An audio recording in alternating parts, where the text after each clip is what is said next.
नमस्कार, popular superfast news में आपका स्वागत है। मैं हूं आपके साथ समीक्षा गांधी। आइए बात करते हैं आज की ताजा खबरों पर।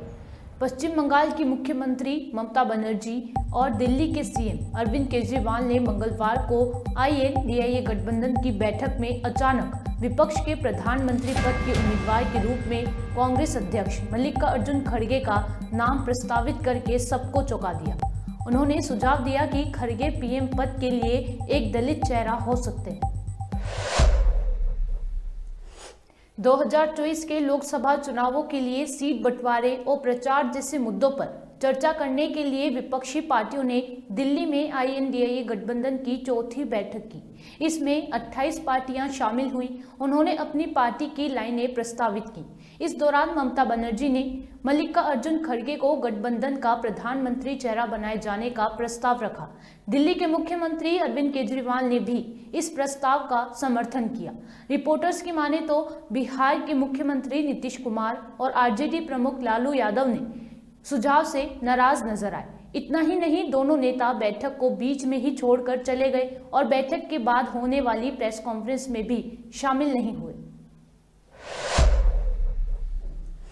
TMC सांसद कल्याण बनर्जी द्वारा संसद परिसर में राज्यसभा के सभापति जगदीप धनखड़ का मजाक उड़ाया गया। उनका ये वीडियो सोशल मीडिया पर तेजी से वायरल हो गया। सांसदों के द्वारा उपराष्ट्रपति जगदीप धनखड़ के मिमिक्री की घटना को प्रधानमंत्री नरेंद्र मोदी ने दुर्भाग्यपूर्ण बताया है। उपराष्ट्रपति ने सोशल मीडिया पर पोस्ट कर ये बात कही है। उन्होंने बताया कि PM मोदी ने फोन कर इस घटना पर दुख जाहिर किया। प्रधानमंत्री ने बताया कि वह भी पिछले 20 सालों से इस तरह का अपमान सह रहे हैं। लोकसभा सचिवालय ने निलंबित सांसदों के लिए परिपत्र जारी किया है, जिनमें सांसदों को किन किन चीजों पर पाबंदी रहेगी उनका जिक्र किया गया है। इनमें सांसदों का संसद कक्ष, लॉबी और दीर्घाओं में प्रवेश इत्यादि पर प्रतिबंध रहेगा। परिपत्र द्वारा जारी दिशा निर्देश के मुताबिक सांसद चैम्बर, लॉबी और गैलरी में प्रवेश नहीं कर सकते। उन्हें संसदीय समितियों की बैठकों से निलंबित कर दिया गया है। इसका मतलब उनके नाम पर व्यवसाय की सूची में कोई आइटम नहीं रखा गया है। संसद से निलंबित किए गए सांसदों के लोकसभा में प्रवेश पर रोक लगाई गई है। मंगलवार को लोकसभा सचिवालय ने इस संबंध में एक आदेश जारी किया। इसी को लेकर कांग्रेस सांसद इमरान प्रताप गड्डी ने सांसदों के निलंबन को लेकर सरकार को घेरा है।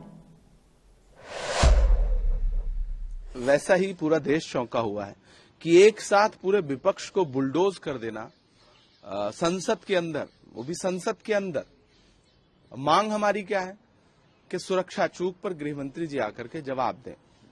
गृहमंत्री जी प्राइवेट चैनलों को जवाब देंगे, प्रधानमंत्री जी इंटरव्यू में जवाब देंगे, लेकिन चलते हुए सत्र के दौरान संसद के अंदर आकर के जवाब नहीं देंगे। जो थोड़ी बहुत संसदीय मर्यादाओं का भ्रम देश में बचा था, उसको भी भाजपा कुचल दे रही है। ये है प्रयास। इसी वजह से 90 से ज्यादा सांसदों को एक साथ एक सत्र में निलंबित कर दिया गया। पासवर्ड देने पर महुआ मोइत्रा की सदस्यता ले ली गई, लेकिन पास बनवाने वाले सांसद से अब तक कोई पूछताछ भी नहीं हुई। इससे शर्मनाक लोकतंत्र के लिए और क्या हो सकता है। जी, क्या आगे जाके बॉयकॉट भी करेगा विंटर सेशन पार्लियामेंट का इंडिया अलायंस के जितने भी प्रो लीडर्स हैं, मेंबर्स हैं? नहीं, सबको तो उन्होंने निलंबित ही कर दिया है, निलंबित ही कर दिया है उन्होंने। अब सरकार को यह देखना है कि वो देश को क्या संदेशा देना चाहती है और संसद को कैसे चलाना चाहती है। विपक्ष मुक्त संसद का जो उनका सपना है, उसको क्या इस तरह पूरा करेंगे? जब जनता नहीं करने देगी तो वो एजेंसियों के जरिए, स्पीकर के जरिए, चेयरमैन के जरिए ये काम करवाएंगे। ये जो भी है बहुत शर्मनाक है, लोकतंत्र के लिए बहुत शर्मनाक है। हमारी आवाज को कुचलने की कोशिश है, लेकिन हम दबेंगे नहीं, झुकेंगे नहीं। हम संसद के अंदर बोल रहे थे, अब हम संसद के बाहर बोलेंगे, बिल्कुल बोलेंगे, आवाज उठाएंगे। पूरा विपक्ष एक स्वर से बोलेगा कि संसद की सुरक्षा में जो चूक हुई है उस पर गृह मंत्री चैनलों को जवाब देने के बजाय विपक्ष को आकर के देश की संसद के अंदर जवाब दें। आज इंडिया अलायंस की एक अहम बैठक होने वाली है। किन मुद्दों पे और किन इश्यूज पे डिस्कशन हो सकता है? देखिए, हालिया जो मुद्दे हैं उन तमाम मुद्दों को शामिल किया जाएगा और आगामी लोकसभा चुनावों को लेकर के बातचीत होगी, स्वाभाविक है। और आखिरी प्रश्न होगा कि अरविंद केजरीवाल को भी समन करा गया है ईडी द्वारा 21 तारीख को।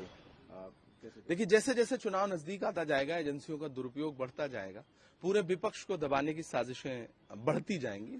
ये स्वाभाविक है, हमें पता है ये होने जा रहा है। एक तरफ इंडिया गठबंधन की बैठक में विपक्ष 2024 की रणनीति बना रहा है, एकजुटता बढ़ाने की बातें हो रही हैं। दूसरी ओर गठबंधन के दल एक दूसरे पर हमला बोल रहे हैं। अब सीपीएम के नेता ने ममता बनर्जी को भ्रष्टाचार की रानी तक बता दिया है।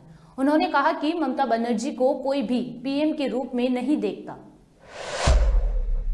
The biggest party in the country. Congress has its existence throughout the country.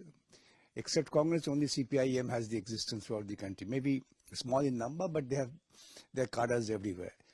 Therefore, the expected thing was that the Congress leader should be the projected Prime Minister. And to that extent, Mr. Kharge is a competent person as well. This was a very right decision. But on the way, TMC spokesperson says that Mamta is so experienced. And you see, Mamta has proved herself to be the queen of all corruption. West Bengal is now flooded with corruption, and she is a complete failure. Therefore, whatever might be the views of the TMC supporters who cannot think beyond Mamta, they might have said anything nonsense. But that's not the issue. Nobody would have accepted Mamta as the Prime Minister. That would have been an absolute debacle for the India alliance. Therefore, we are very happy, and we knew that after all, the biggest party will have the ultimate choice for the right. Begusarai में शराब mafia के एक दरोगा और home guard जवान को कुचल दिया, जिससे दरोगा की जहां मौत हो गई, वहीं एक होमगार्ड जवान गंभीर रूप से घायल हो गया। दरअसल पुलिस गुप्त सूचना के आधार पर वाहन जांच के लिए सड़क पर खड़ी थी, तभी तेज रफ्तार ऑल्टो कार ने दरोगा को कुचलते हुए फरार हो गया। इस घटना में दरोगा सड़क किनारे गिर गया और पत्थर में चोट लगने से उसकी मौके पर ही मौत हो गई, जबकि होमगार्ड जवान जख्मी हो गया, जिसे इलाज के लिए सदर अस्पताल में भर्ती कराया गया है। रामनगरी अयोध्या को सजाने में किसी प्रकार की कोई कसर नहीं छोड़ी जा रही। 22 जनवरी को प्रस्तावित श्री राम जन्मभूमि मंदिर के प्राण प्रतिष्ठा कार्यक्रम से पहले पूरे क्षेत्र के कायाकल्प की प्रक्रिया लगातार जारी है। इसके लिए विशेष तौर से साज सज्जा की जा रही है। देश भर से राम मंदिर के लिए लोगों के द्वारा दान पुण्य भी किए जा रहे हैं। बरसों से इंतजार कर रहे लोगों के लिए इंतजार की घड़ी खत्म होने वाली है। देश में कोरोना के मामले एक बार फिर से जोर पकड़ रहे हैं, जिसने लोगों की चिंता को बढ़ा दिया है। केंद्रीय स्वास्थ्य मंत्रालय की वेबसाइट पर मौजूद बुधवार के आंकड़े बताते हैं कि 24 घंटे में देश भर में कोरोना के 341 मामले सामने आए। इसमें से सबसे ज्यादा कोविड-19 के मामले केरल में मिले हैं। कोरोना के नए वेरिएंट जूनियर 1 से लोगों में दहशत पैदा कर दी है। इस बीच केंद्रीय स्वास्थ्य मंत्री मनसुख मंडाविया बुधवार को लगातार बढ़ रहे कोरोना संक्रमण को लेकर राज्यों के साथ समीक्षा बैठक की। देश के दक्षिणी राज्य तमिलनाडु के दक्षिणी जिलों में बीते 2 दिनों में अब तक के इतिहास की सबसे ज्यादा बारिश हुई, जिसकी वजह से जीवन अस्त व्यस्त नजर आ रहा है। इस बारिश और बाढ़ की वजह से 10 लोगों की जान चली गई। आम जनजीवन बुरी तरह प्रभावित हुआ है। हर तरफ बाढ़ का पानी भर गया है। सुपरफास्ट टॉप 10 न्यूज में आज के लिए इतना ही। देश और विदेश की तमाम बड़ी खबरों से जुड़े रहने के लिए देखते रहिए पॉपुलर टीवी। धन्यवाद।